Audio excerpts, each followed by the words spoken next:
네, 여러분 안녕하십니까? 3월 10일 목요일 아침 매일 성경 묵상와 함께 나누겠습니다. 오늘은 레위기 7장 11절에서 27절까지 말씀인데요. 제가 15절까지를 봉독해 드리겠습니다. 여호와께 드릴 화목 제물의 규례는 이러하니라. 만일 그것을 감사함으로 드리려면 기름 섞은 무교병과 기름 바른 무교 전병과 고운 가루에 기름 섞어 구운 과자를 그 감사제물과 함께 드리고 또 유교병을 화목제의 감사제물과 함께 그 예물로 드리되 그 전체 예물 중에서 하나씩 여호와께 거제로 드리고 그것을 화목제의 피를 뿌린 제사장들에게 돌릴지니라. 감사함으로 드리는 화목제물의 고기는 드리는 그날에 먹을 것이요 조금이라도 이튿날 아침까지 두지 말 것이니라. 아멘. 오늘 본문의 내용을 중심으로 감사함으로라는 제목으로 말씀을 증거하겠습니다. 계속해서 5대 제사에 대한 추가적인 규정들, 즉 세부 규정을 하나님께서 말씀하시고 있는 중이었습니다. 그래서 하나님께서는 여러 가지 그 제사 중에서 또 다양한 방식과 또 방법, 또 많은 사람이 참여할 수 있도록 또 그 제물에 대해서 그 제사 드린 이후에 처리하는 그런 과정들을 통해서 하나님이 우리를 얼마나 긍휼히 여기시고 또 이스라엘 백성을 그 당시에 사랑하시고 또 그리스도 안에서 영적 이스라엘의 백성이 된 우리들에게 살아갈 길을 만드시고 회개할 길을 만드시고 또한 감사할 수 있는 그러한 삶으로 우리를 이끄신다는 것을 깨닫게 됩니다.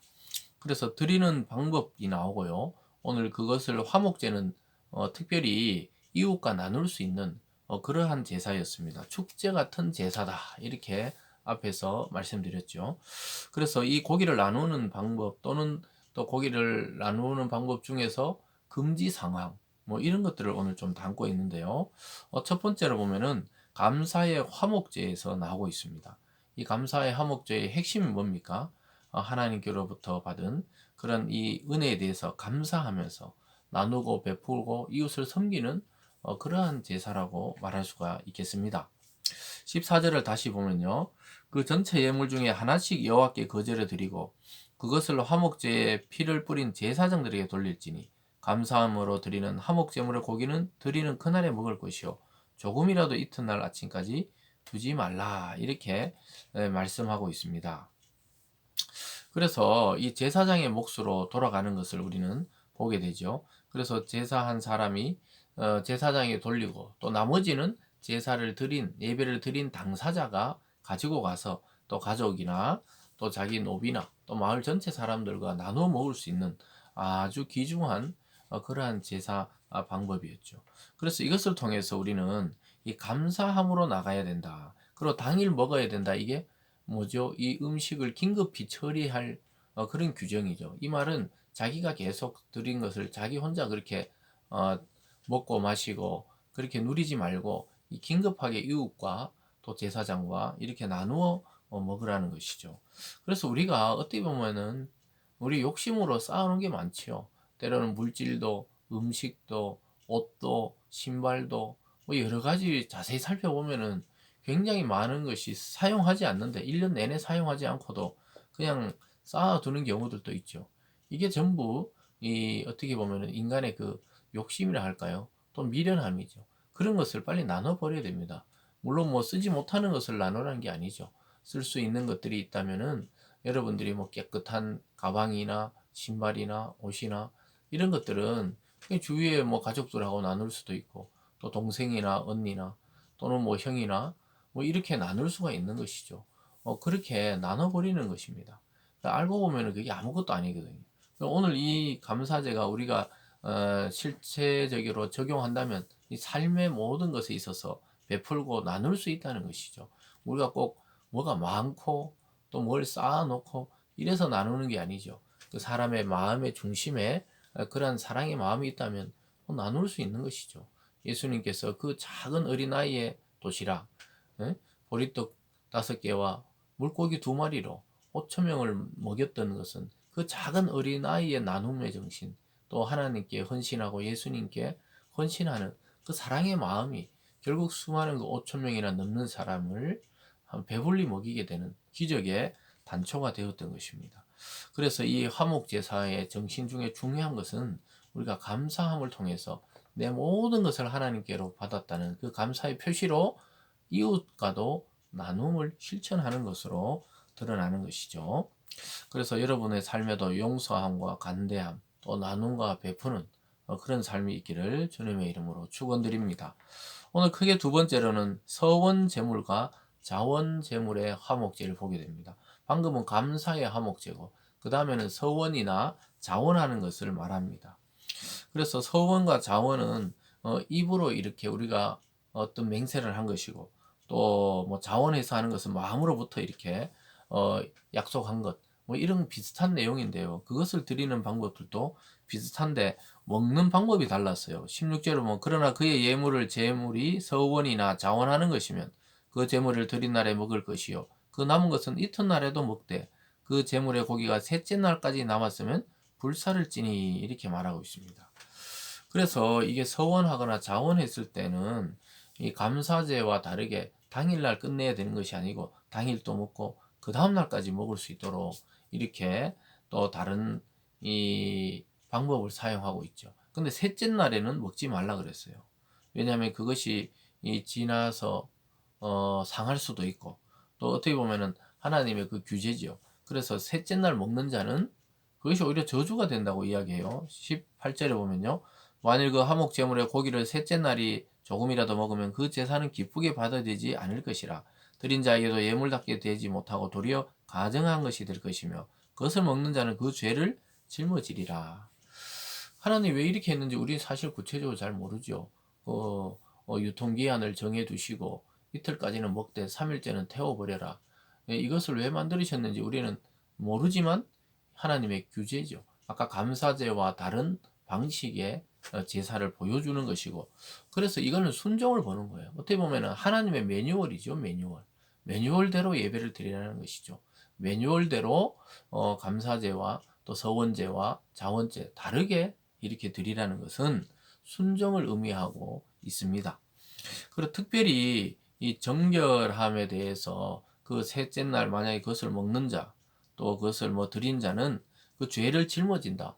오히려 하나님께 그 화목의 제사를 드리다가 저주를 받게 되는 것을 말하지요. 19절에도 그 고기가 부정한 물건에 접촉되었으면 먹지 말고 불사를 것이라. 그 고기는 깨끗한 자만 먹을 것이니 몸이 부정한 자가 여호와께 속한 화목 제물의 고기를 먹으면 그 사람은 자기 백성에 끊어진다. 아주 무서운 심판의 말씀이죠. 죽게 된다는 것입니다. 마찬가지 21절에도 만일 누구든지 부정한 것, 곧 사람의 부정이나 부정한 짐승이나 부정하고 과정한 무슨 물건을 만지고 여호와께 속한 화목 제물의 고기를 먹으면 그 사람도 자기 백성에서 끊어진다. 아주 무서운 경고를 하고 있습니다. 부정하게 된 고기나 부정하게 된 사람을 만지거나 만났을 때는 우리가 그것을 하나님께 드리지 못한다는 거죠. 그래서 이것은 예배의 정결성을 말합니다. 우리가 이웃과 화목하지 못했고 죄를 막 가득하게 짓고도 아무 무감각하게 예배로 나와 앉아 있다면 그 예배를 하나님이 받으신 것이 아니라 오히려 그 예배와 또 그날 선포되는 말씀이 자기에게 저주가 되어서 그 말씀이 자기를 심판하게 되는 것이죠. 그래서 우리가 이 백성 중에서 끊어진다는 것은 죽음의 형벌을 말하기 때문에 아주 무서운 것을 말하죠. 그래서 이 감사의 제사 또 서원의 제사 이 화목 제사를 드릴 때 막 축제 같은 그런 날이지만 우리가 늘 하나님은 가이드라인을 정하고 있죠. 이 범위를 벗어나지 말라는 것이죠. 그것은 하나님의 예배의 순수성과 정결을 지키기 위한 하나님의 매뉴얼이었던 것입니다. 그리고 마지막에 반드시 금지하신 것이 있죠. 우리가 앞에서도 살펴봤지만 기름이나 또 피에 대한 이야기가 또 나옵니다. 23절에 보면 이스라엘 자손에 마여 이르라 너희는 소나 양이나 염소의 기름을 먹지 말 것이요 스스로 죽은 것의 기름이나 짐승에 찢긴 것의 기름은 다른 데는 쓰려니와 결탄코 먹지는 말라. 그래서 뭐 찢겨가 갑자기 죽은 것은 쓸 수 있지만 먹지는 말라는 거예요. 왜 그렇습니까? 기름은 가장 거룩한 것을 나타내기 때문에 하나님께만 드릴 수 있도록 규정을 만들어 놨던 것이죠. 또 마찬가지입니다. 26절에 보면요. 너희가 사는 모든 곳에서 새나 짐승의 피나 무슨 피든지 먹지 말라. 무슨 피든지 먹는 사람이 있으면 그 사람은 자기 백성 중에 끊어지리라. 피에 대한 것도 마찬가지입니다. 피는 생명을 상징한다고 그렇게 말씀드렸죠. 그래서 이 피를 먹는 자는 죽게 된다는 거예요. 참 하나님은 모든 걸 허용하시지만 또 이런 이 금지 명령을 내리셔서 인간의 한계와 또 자기가 누구 앞에 지금 서 있는지 보게 하십니다. 그것은 바로 하나님 앞에서 예배드리는 그런 존재라는 것을 깨닫게 하는 것이죠. 사랑하는 여러분, 하나님은 우리를 늘 만나고 싶어 하시기 때문에 이러한 구약에는 이 제사라는 장치들을 통하여 예물을 드림으로 또 짐승을 드림으로 하나님 우리 죄를 속하고 다시 우리에게 은혜 주시고 우리를 만나기를 원했듯이 그 결과로 결국은 예수님이 이 땅에 와서 영원한 화목제물, 영원한 감사제가 되셔서 우리의 제물이 되어 주셔서 우리는 이제 하나님과 화목하게 되었고 감사할 수 있는 그러한 위치에 서게 된 것입니다. 사랑하는 여러분, 늘 하나님께서는 우리를 만나고 싶어 하시기 때문에 이러한 제사는 축복의 제사입니다. 그러나 그 축복의 제사, 축제 가운데도 불순종하면 오히려 그 예배나 제사가 재앙이 된다는 것도 우리는 꼭 깨달아야 하는 것입니다.